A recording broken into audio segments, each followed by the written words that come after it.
Hello, जितने भी हमारे भाई बहन, जितने भी हमारी दीदी बहनी हैं, चाची हैं, सभी से नमस्कार है। और आप सबके बीच एक बहुत प्यारी, बहुत अच्छी गीत लेकर आई हूँ। कहारवा गीत है, लेकिन गीत बहुत अच्छी है। और गीत को फुल आवाज करके सुनिएगा। और गीत कैसे लगी आप लोग कमेंट बॉक्स में ज़रूर बताइएगा। बहुत बहुत धन्यवाद है। गुलाबा रागनी ऑफिशियल में आप सभी को स्वागत है।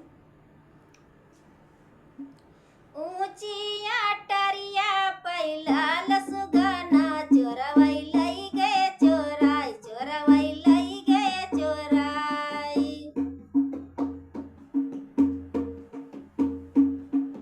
ऊंचिया टरिया पहिला लसुगाना चोरवई लई गे चोराई, चोरवई लई गे चोराई। ऊंचिया टरिया पहिला लसुगाना चोरवई लई गे चोराई, चोरवई लई गे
और हमारे ससुर जी के ऊंची अटरी पे सुगना पाला था, लेकिन कौन चुरा ले गया पता नहीं। गीत के माध्यम से सुन ही रहे हैं आप लोग।